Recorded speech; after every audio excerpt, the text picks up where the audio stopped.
Alright everyone, welcome back to another Star Wars Galaxy of Heroes video with Fat Phil. We've got a huge account milestone for you today. This is not clickbait this time.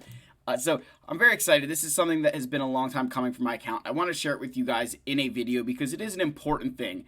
And this is something I did not think would happen in 2023. So like and subscribe, comment down below. Let me know all of your guys' thoughts. What was, the biggest milestone that you thought that you reached in 2023 that you didn't think would happen? But we've got to spend some time here in thanking my channel members so much for all of their continued support. Again, if you're interested in joining channel memberships, that link is always down below, along with the Discord. And the Discord is probably the more important of those two for most of you guys. So make sure you guys join that Discord again. Got to thank those at the Wampa and Jedi Master tiers, and of course those on the Council. You may not yet be granted the rank of Master, but you're still granted a special place here. Thank you guys so much for all of your continued support and faith in me to provide you with good content. Let's get into the game. Let's talk about this, guys. So the big milestone we hit was Grand Arena. I am officially in Kyber 1 for the first time in my Star Wars Galaxy of Heroes career. This was definitely a long time coming. I'd been flirting with it. I'd been a win out, and I never managed to sneak in. Now, I'm a little bit disappointed in myself that I didn't get there before they allowed more players into Kyber 1, but with my roster and with the progress we've made, it's still awesome to be in Kyber 1. It's a big moment. Now, the one thing I will say is that I'm going to be yo-yoing between Kyber 1 and Kyber 2 for a while, I think. I do not feel like this is going to be a permanent fixture. I don't want you guys to think that either. We've got a lot to do still. We've got a lot of work to do before I would say I'm a consistent Kyber 1 player. I think a lot of accounts are going to be in a similar situation as me, where you're going to be in this transition period where you'll move into Kyber 1, you'll move down to Kyber 2, and vice versa, just as time goes on. The biggest thing I hope for is that I can be in Kyber 1 at season's end, just because I'd like to get a few extra crystals. It's not a lot, right? So you're looking at what, like 2,050 there, so 85 extra crystals. I mean, what are we talking about here, right? I will say that one thing that is nicer, you do get 75 extra crystals for every single victory, and then you do get another 20 extra crystals a day. So if you think if I go 5 and 4 in Kyber 1, I get what? So 75 times 5 is 375 extra crystals. And then you think 20 extra crystals a day over, say, 30 days is 600 extra crystals. So 1,300 extra crystals a month. I mean, I'll take that to the bank, right? I can find uses for that. You know what I mean? I will say this. This has always bothered me about the difference between all the Kybers, right? Is that if I go from Kyber 1 down to Kyber 5, the amount I get for losing does not change. And the amount you get for a win does, but not for losing. And I've always felt like that was so backwards. Not in the sense that you shouldn't get more for winning, but that your loss crystals should increase too, because there's no for a lot of players there's no incentive to stay in Kyber 1 versus Kyber 2. Because your lost crystals are the same. But if the lost crystals increased a little bit every single time, it could be worth it. So I'm just making a case there. Making an argument, CG. Come on. But all that said, I definitely think that we're going to be in a situation where I'm going to be flirting around with Kyber for a while. Right? We're going to be flirting around with Kyber for a very long time until I'm a consistent player in Kyber 1. To recap my Grand Arenas this round. If we go back to round 1, we faced a 12 million galactic power opponent. Now, the reason I'm not I beat 12 million, guys, this player here is he's a very solid player. When you look at his Omicrons, he's got 2 on Grand Inquisitor, none on Reva. 3 on Cal Kestis, none on Reva. He's got some on Dark Trooper Gideon, none on Malgus. This is a territory war focused player. So I wanted to at least mention that, look, nothing on Drogon, only 1 on Starkiller, Trench, Marjade. This guy here is a territory war focused player, a territory war focused roster. So he lost. I would 1,000% say he lost this Grand Arena because he didn't have the Omicrons that I do. Right? It completely came down to I had Omicrons.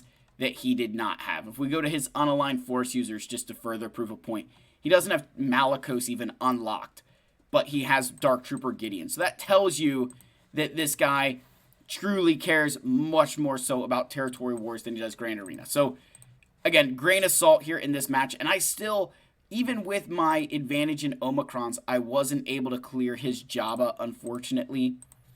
I did try to clear this, I just could not get through it.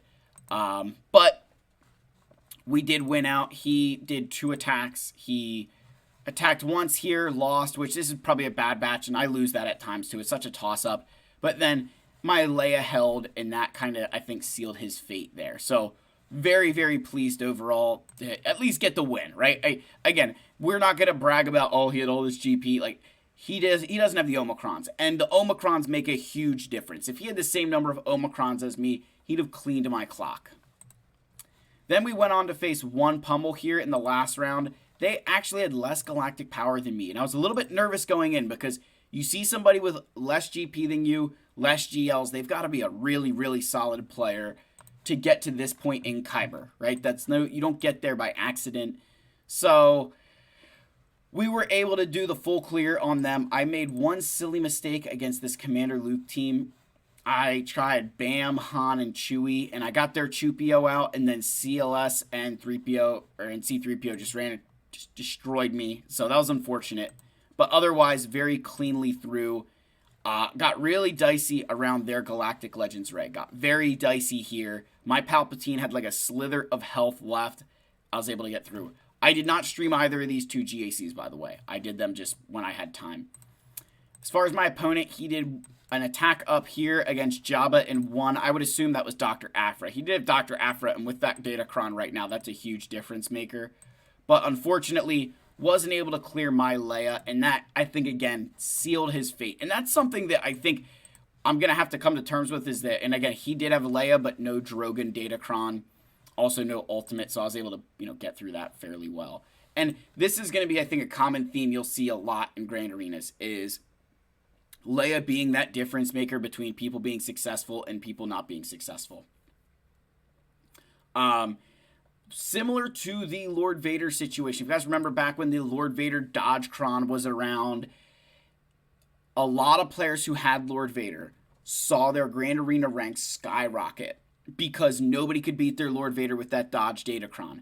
And then it went away, and you saw guys plummeting like crazy. It was honestly, as someone who did not have that team, it was comical to watch guys come up against me and be able to do nothing on offense. You watch them fail a million times because they were just used to Lord Vader holding the line on that Dodge Datacron. So I think a similar situation will be happening with Galactic Legends, Leia Organa, and this Drogon Kron. So, again, definitely excited for this matchup. Gonna be nervous. This guy's got some very good Datacrons, very good relic levels. So, gonna be an interesting matchup nonetheless. Again, we are at a slight disadvantage in GP. Very solid player. Somebody who mods similarly to me. So, again, guys, that's kind of the, as far as the Grand Arena review, the big milestones. So, like I said, I think it's going to take me a few months to make Kyber 1 a regular occurrence. I don't think that I think I'll be yo-yoing. And where I think I'm going to fall short for a lot of these guys is going to come down to teams like the Tuscans here. And my Dr. Aphra, my lack of Aphra and Hondo and Sana definitely going to start playing a role in me being able to beat certain accounts because they're going to have those things. And then, the nice thing is, if you didn't see up top, we did finally get we got Baby Cal, Seer, and Fulcrum, all 2 relic levels now. So, really, really confident that I can at least have that team moving forward with Malicos outside of 3v3. That's going to be a big, big boost for me. That's something I was really lacking, that a lot of players were able to place that on me and just laugh their way away. So, excited to have that, be able to add that, whether it's on defense or offense.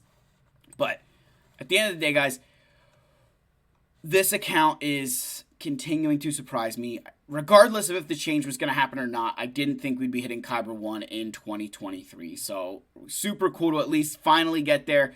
I don't know if this will be a permanent thing. I'm going to say no. But excited nonetheless. Huge milestone all around. So again, thank all you guys so much for watching. As always, like and subscribe, comment down below. And if you're still watching right now, we're just going to make up the statistic that you guys make up 0.0117%. If you guys know the reference to 0117, your real ones.